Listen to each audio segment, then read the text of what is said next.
네, 오늘은 우리 함께 욥에 대해서 함께 말씀을 나누려고 하는데요. 욥기에 대해서 우리가 잘 알고 있습니다. 우리가 욥기에 대해서 잘 알고 있지만 우리가 욥기에 대해서 또 오해하고 있는 부분들이 있을 거예요. 우리가 그 내용들을 오늘 말씀을 통해서 우리가 같이 함께 살펴보는 귀한 시간이 되었으면 좋겠습니다. 욥기는요, 이야기 형식으로 되어 있는 것처럼 보입니다. 그래서 그렇게 구성이 되어져 있는 것 같아서 우리가 욥기의 장르를 역사서라고 우리가 생각을 할 수도 있습니다. 하지만 욥기가 어디에 위치해 있는지 우리가 알면 욥기의 장르가 무엇인지 알 수가 있습니다. 욥기는 어디 앞에 있을까요? 시편 앞에 있습니다. 우리가 보는 일반 성경책에 보면요, 시편 앞에 있어요. 우리가 욥기부터 해서 시편과 잠언과 전도서, 아가서 5개를 통칭해서 뭐라고 이야기하냐면 시가서라고 이야기를 합니다. 다른 말로 지혜문학이라고 이야기를 하기도 합니다. 욥기가 그 제일 앞에 비치가 돼 있다는 것은 무엇이냐면 욥기 역시도 지혜문학의 한 종류이기 때문에 시가서로 분류가 되고 있다라는 거예요. 조금은 시편하고 잠언하고 결이 다른 것 같아서 우리가 욥기는 이야기체가 되어져 있어갖고 혹시 역사서 아닌가라고 생각을 하실 수도 있지만 그렇지 않다는 겁니다. 욥기 역시도 시가서, 특히 우리에게 하나님의 지혜를 담고 있는 책이 바로 욥기서이다 생각을 하시면 될 겁니다. 그렇다면요, 우리는요, 욥기의 전반적인 스토리에 집중을 해야 될까요? 아니면 욥기에서 우리에게 주는 메시지에 우리는 집중을 해야 될까요? 둘 다겠지만 메시지에 집중을 해야 된다는 거예요. 사실은 욥기 스토리가 별로 있지도 않습니다. 한번 말해볼까요? 욥기 스토리요? 간단해요. 하나님께서 어느 날 사탄하고 이야기를 하시는데 저기 가보면 우스 땅에 롯이 아니고 욥이라는 사람이 있다. 그 욥이라는 사람이 신앙이 참 좋으니까 어디 한번 시험해보려면 해봐라. 하나님이 먼저 하라고는 안 했습니다. 사탄이 시험을 하겠다고 했고 허락을 해주셨을 뿐이에요. 그렇게 해서 욥이 시험을 당합니다. 그래갖고 어려움과 고난을 당하니까 친구들이 찾아와요. 새 친구가 찾아와서 새 친구가 위로의 말을 전하기도 하지만 나중에는 막 그걸 얘기를 갖고 변론을 하기도 합니다.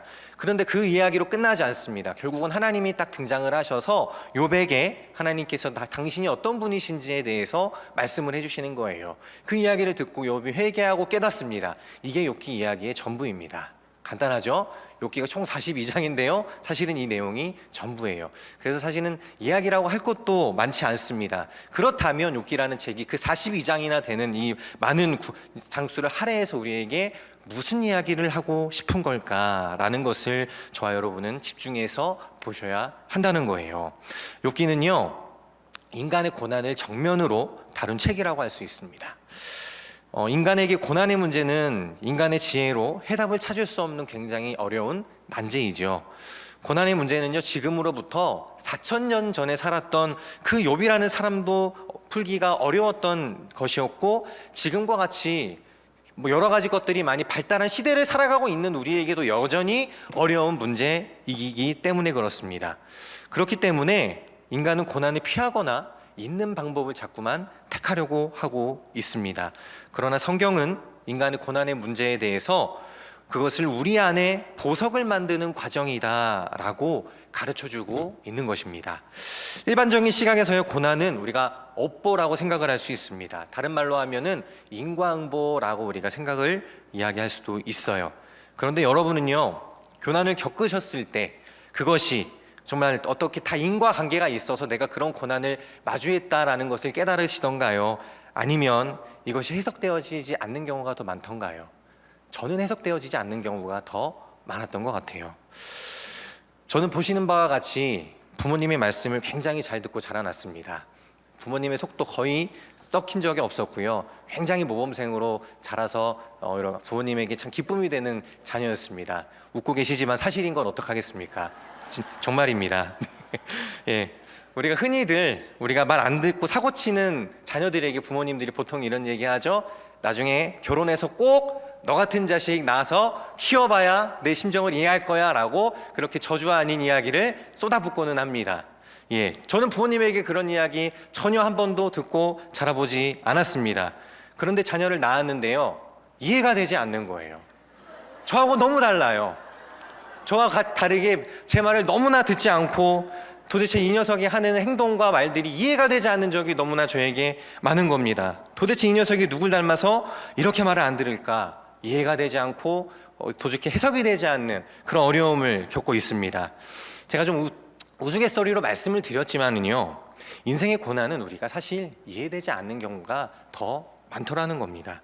그래도 10분 양보해서 그래도 고난의 이유를 우리가 찾다가 보면은 우리가 지난날에 있었던 우리의 잘못들이 떠오르기는 해요. 아, 하나님이 내가 이게 부족해서 이 어려움을 내게 허락하셔서 깨닫기를 원하시나 보다.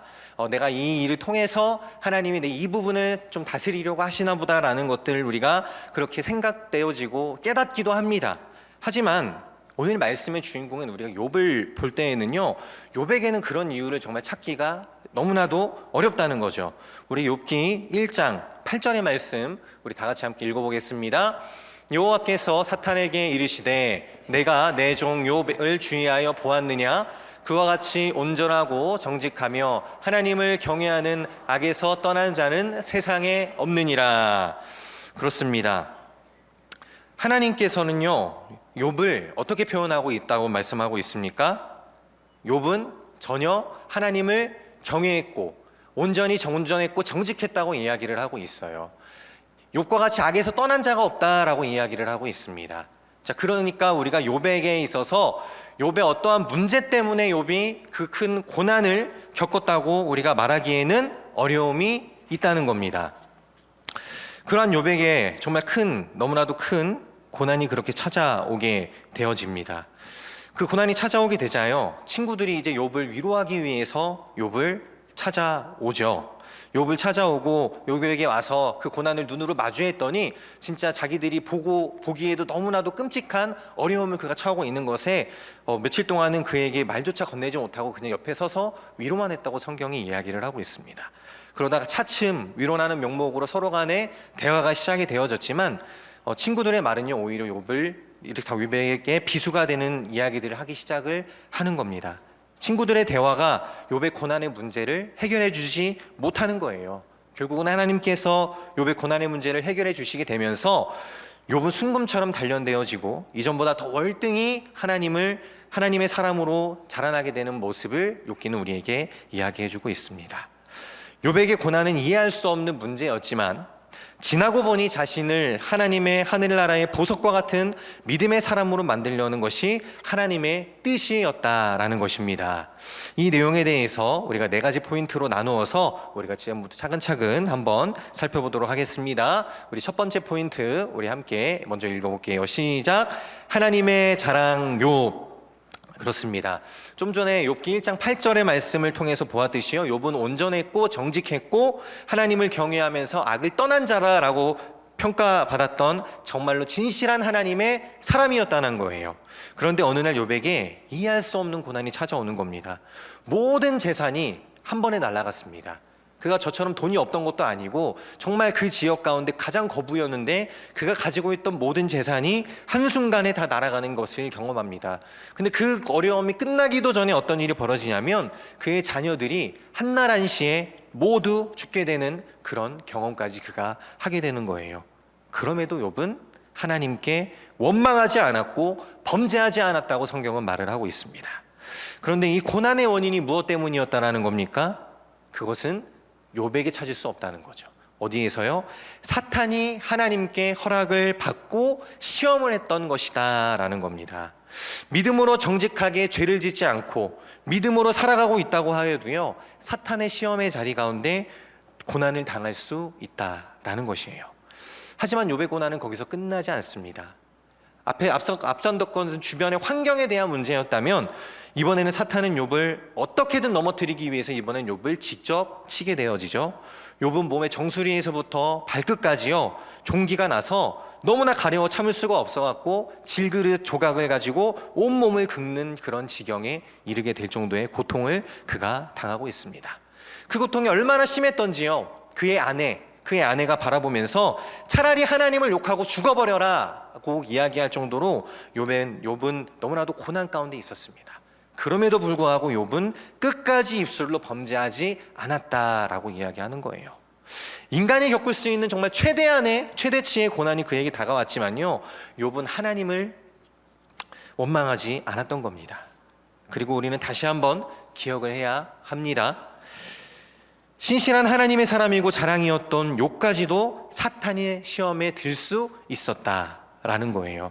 사탄은 욥뿐만이 아니라요, 심지어 하나님의 아들이었던 예수님에게도 고난을 주기 원했던 자였습니다. 그러므로 누구나 시험에 들 수 있다는 것을 저희는 기억해야 합니다. 다만 시험에 우리가 맞서 싸워서 이기느냐 아니면 사탄에게 지느냐의 문제이지, 우리의 믿음이 월등하다고 하여서 우리에게 시험이 오지 않는다고 보장되어질 수 없다는 거예요. 욥은 끝까지 입술로 하나님을 원망하지 않으면서 사탄의 시험을 이깁니다.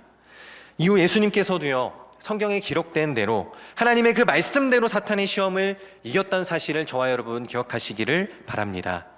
사탄의 시험을 우리가 이기는 방법은 다른 것이 아닙니다. 우리의 사람의 의로서 우리가 그것을 이겨낼 수 있는 것이 아니라는 것입니다. 끝까지 하나님을 믿고 신뢰하는 그 믿음과요, 하나님을 아는 그 지식인 살아계신 하나님의 말씀만이 우리를 곧 사탄의 어려움으로부터, 시험으로부터 이기게 하는 유일한 방법인 줄로 믿습니다. 사탄하고 내가 싸우면 누가 이깁니까? 사탄이 이깁니다. 100번 싸우면 100번 전부 다 사탄이 이깁니다.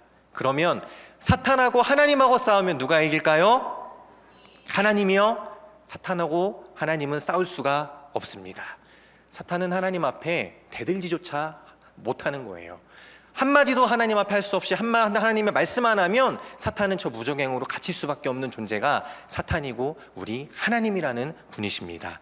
그러기에 우리가 그 하나님을 의지하고 믿을 때에, 그럴 때에만 우리가 그 사탄을 맞서 싸워 이길 수 있는 줄로 믿습니다. 우리가 욥과 예수님의 이야기에서 알 수 있듯이요, 우리가 끝내 사탄의 시험을 이기게 되면 우리는 순금과 같이 단련된 하늘의 보석이 되는 것입니다. 우리 권사님들께서 좋아하시는 우리 보석 중에 진주라는 보석이 있으시죠? 집에 하나씩은 다 있으실 것 같은데요, 그 진주가 어떻게 만들어지는지 대충은 다들 알고 계시죠? 그냥 아무 조개나 입을 벌리면 나오던가요? 그랬으면 참 좋겠지만 절대 그럴 수가 없습니다. 굉장히 자연적으로는 나오기가 너무나도 희박한 확률이어서 일부러 재배를 해야 되는데 그것도 굉장히 비싸잖아요. 왜 그럴까요? 진주를 품기 위해서는 오랜 시간이 걸리기 때문에 그렇습니다. 근데 단순히 오랜 시간만 걸리는 게 아니고요, 조개는요, 고통을 참아야 되는 거예요. 그 어떤 원리에 대해서 그렇게 진주를 가질 수 있게 되어지냐면, 조개의 몸 안에 어떤 이물질이나 기생충이 침투하게 되면요, 조개는 그것을 외부의 침입자라고 생각을 해서 그때부터 그 부위를 자기의 그 진주막으로 덮게 되어지는 거예요. 근데 그 진주막이 한 번 쌓일 때마다 왕창 쌓이면 좋겠는데 너무 조금 쌓여요. 그래서 최소한 500번 정도는 쌓여야 우리가 살 수 있는 그 진주의 값어치가 된다는 거예요. 최소한의 것이고요, 좀 값이 나가는 진주가 되려면 몇천 번 이상의 그런 과정을 거쳐야 되는데 그 기간이 4년에서 5년 정도는 최소한 걸린다고 이야기를 하고 있습니다. 사랑하는 성도 여러분, 우리와 이와 같이 믿음의 여정을 걸어가면서요, 우리도 함께 고난으로 인해서 흘리는 눈물과 아픔과 고난과 우리에게 연단이 하나님 앞에서 그렇게 쌓여갈 때 하늘 보석과 같은 믿음의 사람이 되어질 것을 믿습니다. 우리 모두가 하늘 보석이 되기를 바라는 그 마음으로요, 우리 옆에 계시는 분들과 함께 이렇게 인사를 해보겠습니다. 하늘 보석과도 같은 우리 귀하신 성도님, 예수님의 이름으로 축복합니다. 아멘. 우리 옆에 계신 우리 모두가 그렇게 하늘의 보석과도 같은 귀한 진주와 같은 우리 믿음의 사람 되기를 축복합니다. 우리 이어서 두 번째 포인트 우리 읽어 나가면 좋겠습니다. 시작. 욥의 세 친구의 질문. 네, 욥에게 이렇게 고난이 찾아오게 되어져서 그가 어려움을 겪고 있을 때 그의 친구들이 그를 위로하기 위해서 찾아오게 됩니다. 그 세 명의 친구의 이름은 엘리바스, 빌닷, 소발이라고 하는 사람에다가 나중에 이제 엘리우라고 하는 사람이 한 명 더 오게 되어지죠. 욥이 큰 어려움에 처했을 때 그 소식을 듣고서 욥의 세 친구가 욥을 찾아왔습니다. 일단 고통 가운데에서 있는 욥을 찾아와 주었다는 점에서 세 친구에게 참 고마운 마음을 욥은 느꼈을 것입니다. 그런데 욥의 고난이 생각 이상으로 너무나도 극심했기 때문에요, 그 욥의 친구들은 7일 동안은 그냥 말조차 걸지 못하고 그냥 욥 옆에서 있어줄 수밖에 없었어요. 그가 너무나도 극심히 괴로워하고 고통스럽고 하고 있으니까 어떤 말도 하지 못한 채 그냥 옆에서 묵묵히 옆에서 지켜주고만 있었습니다. 참 좋은 친구들인 것 같습니다. 그런데요, 그 좋은 친구들이요, 시간이 지나니까 안 좋은 친구들로 변하게 되어졌다는 겁니다. 그 친구들이 이제 욥을 위로하기 위해서 말을 건네기 시작을 합니다. 말을 건네기 시작을 하는데 그 위로의 말로 시작된 욥의 친구들의 말이 차츰차츰 어떻게 변하냐면 욥을 정죄하는 입장으로 변하게 되어지는 거예요. 아, 욥아, 참 고생이 많지. 어쩌다가 그런 일을 겪게 되었니? 까지만 하면 참 좋은데 너가 어쩌다가 그런 일을 겪었는지 우리 한번 생각을 해볼까? 생각을 안 해도 되는데 생각을 하기 시작을 한 거예요. 그래서 거기에 말이 더해지고 더해지는 겁니다. 잘 생각해봐. 너가 아무리 봐도 죄가 있을 거야. 물론 우리도 알고 있어. 너가 의로운 사람이라는 걸 알고 있지만 하나님 앞에서 우리가 왜 죄가 없겠어. 그러니까 너가 그 하나님 앞에 죄를 한번 잘 살펴봤으면 좋겠어. 맞는 말인데 틀린 말이 아닌데 욥도 우리가 모르는 그 죄가 있을 수 있지만요, 이것이 욥에게는 달가운 이야기가 될 수 없었다는 거예요. 우리 욥기에서 그 친구들과 어떠한 논쟁들이 오고 갔는지 우리 화면을 한번 띄워주시면 잠시 한번 살펴보았으면 좋겠는데요. 총 3번에 걸친 논쟁들이 그렇게 이어지고 나옵니다. 첫 번째는요, 욥기 4장에서 14장까지 처음엔 욥에게 위로자가 되어주고 또 동정어린 태도로 욥에게 회개를 촉구합니다. 그런데 그 회개의 촉구에도 불구하고 여전히 욥은 힘들고 어려운 거예요. 정말로 하나님 앞에 의롭게 바르게 살아가고 있었기 때문에 그렇습니다. 그 한 번의 이야기가 끝나고 난 뒤에 두 번째로 다시 이야기가 됩니다. 점점 수위가 세지는 겁니다. 처음에는 위로를 했었는데 두 번째 논쟁부터는요, 정죄하고 비방하는 자세로 이야기를 하기 시작하는 거예요. 잘 생각해보란 말이야, 욥아. 분명히 너 안에 죄가 있을 거야. 우리 사람이 어떻게 죄를 짓지 않을 수 있겠어? 너 하나님 앞에 철저하게 회개했어? 라고 하는 이야기로 시작하면서 욥을 정죄하기 시작을 합니다. 그때 욥은 하나님을 향해 눈물을 흘리면서 계속해서 기도하며 나아가게 되어지는 거예요. 이제 마지막으로 세 번째 논쟁에 가니까요, 그게 치다른 겁니다. 더욱 욥을 그들이 막 얽어매면서 정말로 어떻게든 욥에게 그 죄를 이렇게 부여해 가면서 회개하라고 자꾸만 이야기를 합니다. 그런데 욥은 그 가운데 깨닫습니다. 하나님께서 나를 풀무불에 던져 놓으셨고 나를 순금과 같이 단련하기 위해 나에게 이 고난을 허락하셨구나라는 것을 욥이 거기에서부터 깨닫기 시작을 해가고 있어요. 그 3번의 논쟁이 다 끝난 이후에 이제 엘리후라고 하는 좀 젊은 사람이 와서 그가 그래도 앞선 친구들에 비하면 그래도 더욱더 하나님의 마음과 말로 위로를 하고 논쟁을 하지만 그 역시도 마찬가지로 역시나 아쉬운 이야기를 하고 나아갈 수밖에 없었다라는 겁니다. 다음 화면 넘겨주셨으면 좋겠습니다. 우리 핵심적인 대화 논쟁 몇 가지만 살펴보겠습니다. 첫 번째는 엘리바스하고 욥에 대한 대화입니다. 나라면 하나님을 찾겠고 내 일을 하나님께 의탁하겠다. 욥이 말하죠. 옳은 말이 어찌 그리 고통스러운고 너희의 책망은 무엇을 책망함이냐. 두 번째 빌닷은 내가 만일 하나님을 찾으면 전능하신 이에게 간구하고 또 청결하고 정직하고 반드시 너를 돌보실 것이다. 여기서 우리가 잘 아는 내 시작은 미약하였으나 내 나중은 심히 창대하리라 라고 하는 말씀이 나오게 되는 겁니다. 욥은 대답하죠. 인생이 어찌 하나님 앞에 의로울 수 있겠는가 라고 이야기하고 있어요. 욥도 알고 있습니다. 자기가 아무리 의롭다고 해도 내 안에 죄가 있는 걸 알고 있어요. 근데 그 티끌만한 죄 때문에 하나님이 이렇게 하지 않으실 거란 것 정도도 알고 있는 거예요. 마지막 소발과의 대화에서 내가 하나님의 오묘함을 어찌 능히 측량하며 전능자를 어찌 능히 완전히 알겠느냐. 주여 나를 부르시고 내가 대답하겠습니다 라고 욥이 대답하면서 나아가고 있는 겁니다.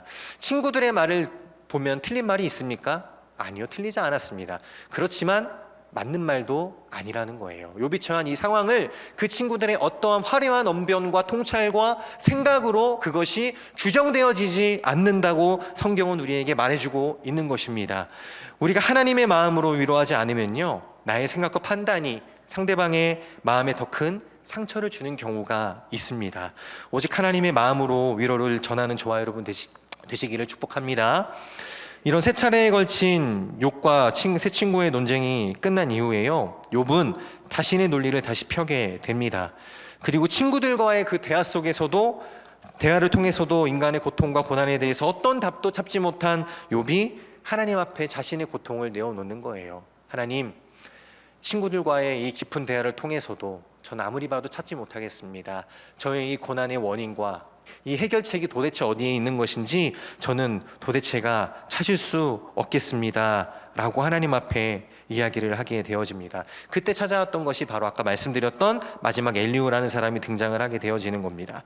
그런데 엘리후 또한 욥의 친구들처럼요, 결국은 욥의 고통에 대해서 이해조차 하지 못하고 어떠한 해결책도 가져다 주지 못하는 거예요. 그 발언을 계기로 욥과 친구들의 논쟁은요 되게 되어지고 이제 하나님의 말씀 곧 하나님과 욥만 남게 되는 그런 시간들로 이어지게 됩니다. 우리 세 번째 포인트 우리 함께 읽어보겠습니다.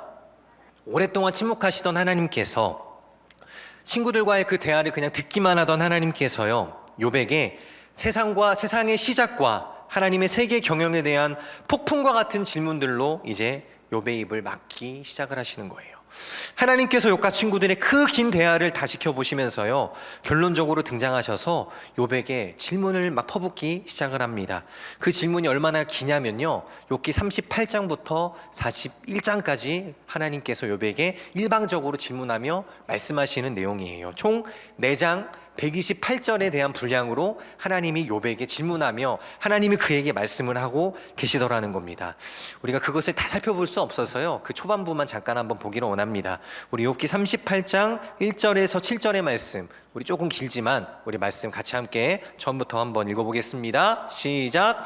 그때 여호와께서 폭풍우 가운데에서 욥에게 말씀하여 이르시되 무지한 말로 생각을 어둡게 하는 자가 누구냐? 너는 대장부처럼 허리를 묶고 내가 내게 묻는 것을 대답할지라. 내가 땅에 기초를 놓을 때에 내가 어디 있었느냐? 내가 깨달아 알았거든 말할지니라. 누가 그것의 도량법을 정하였는지, 누가 그 줄을 그것의 위에 띄웠는지 내가 아느냐? 그것의 주추는 무엇 위에 세웠으며 그 모퉁이 돌을 누가 놓았느냐? 그때의 새벽별들이 기뻐 노래하며 하나님의 아들들이 다 기뻐 소리를 질렀느니라. 아멘. 예, 하나님께서 말씀하기 시작하는 겁니다. 욥아, 너가 나를 아니? 너가 정말 나를 진짜 알고 있어?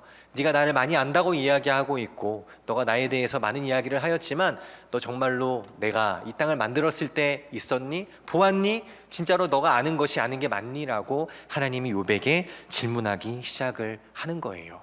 친구들의 그 수많은 이야기와 권면과 어떤 말로도 욥이 설득되어지지 않았는데요 하나님의 말씀이 시작되어지자 하나님의 말씀을 들으며 욥은 그 순간 바로 자신의 모든 문제와 이 모든 상황의 해결점이 오직 하나님 한 분이시라는 것에 대한 큰 깨달음을 얻게 되어집니다. 그래서 그 긴 하나님의 말씀 이후에 욥은 이렇게 대답을 합니다. 욥기 42장 1절에서 6절의 말씀을 우리 함께 읽어보겠습니다.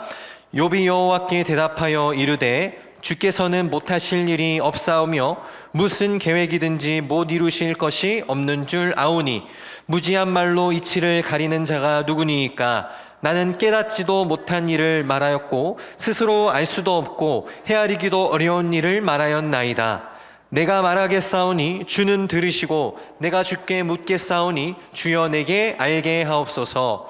내가 주께 대하여 귀로 듣기만 하였사오나 이제는 눈으로 주를 배옵나이다. 아멘. 그렇습니다. 주께 대하여 귀로만 들었었는데 이제 눈으로 주를 내가 뵙게 되옵니다. 그래서 저는 이제 깨닫습니다. 하나님 저에게 이렇게 찾아오시고 저에게 말씀해 주셔서 저는 이제 깨닫고 하나님 저의 이 모든 문제를 주님께 내어놓습니다 라고 욥이 고백을 할 수 있게 되어진 겁니다. 친구들과의 옳은 토론과 또 스스로의 인내와 그 성찰로도 이겨낼 수 없었던 고난이요 그 하나님의 임재 앞에서 단번에 해결되어지고 해석되어지고 이해되어졌다라는 사실입니다. 저와 여러분의 모든 상황도 마찬가지일 것입니다. 도저히 내 지식과 내 경험과 많은 사람들의 조언들로는 도저히 해석되어지지 않지만요 그 우리 하나님의 임재 앞에서 우리는 무릎 꿇게 되어지고 그 하나님의 말씀 한마디에 우리는 그것이 해석되어지게 되는 줄로 믿습니다. 그러기에 하나님 앞에 무릎 꿇고 나아가는 저와 여러분 되시기를 축복합니다. 그러기에 고난이 찾아왔을 때 더욱더 하나님을 붙들며 나아가는 저와 여러분 되시기를 축복합니다. 그것만이 우리의 유일한 길이요 우리의 소망이 되어지는 줄로 믿습니다. 우리 마지막으로 네 번째 포인트 읽고 말씀을 좀 마무리했으면 좋겠습니다. 시작. 욥 and next. 예.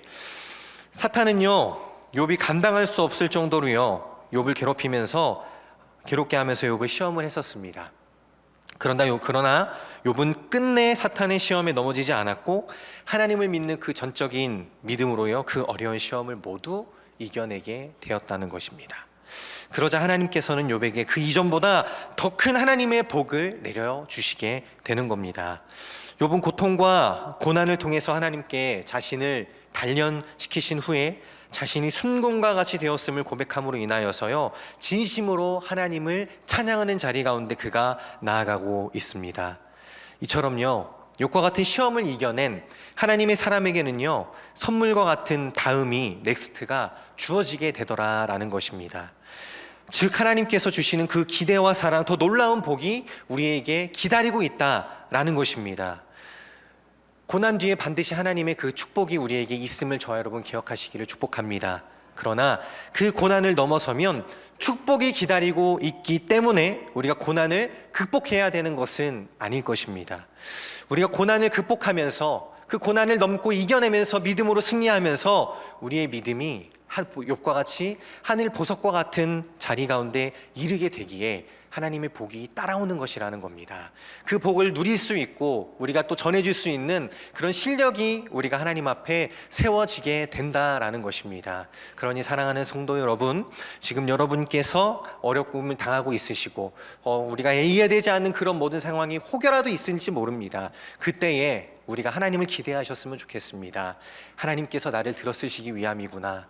이해가 되지 않을수록입니다. 도저히 내가 납득이 되지 않을수록 하나님이 더 크게 나를 성장시키기 위한 하나님의 놀라운 신비한 계획이 우리 가운데 있게 됨을 믿습니다. 그러니 주저하지 마시고요, 그 하나님을 바라보시면서 의지하시면서 우리가 열심히 나아가는 저와 여러분 되시기를 축복합니다. 우리 하나님께서는 그 사람을 욥과 같이 자랑하신다고 말씀하셨습니다. 우리 하나님의 은혜만 받고 우리 하나님의 도우심만 받는 자리가 아니라요, 우리 하나님의 자랑이 되어서요, 사탄에게도 하나님이 딱 당당하게 이야기할 수 있을 그 믿음의 사람을 하나님은 기다리고 계시는 줄로 믿습니다. 이 시간 우리 가운데 그 놀라운 은혜가 하나님께서 우리에게 부어주실 것을 기대하시면서 그 하나님의 크고 놀라우신 섭리와 그 계획을 바라보며 나아가는 저와 여러분 되시기를 주님의 이름으로 축원합니다. 이 시간 우리 함께 찬양하면서 우리 같이 함께 기도하며 나아갔으면 좋겠습니다.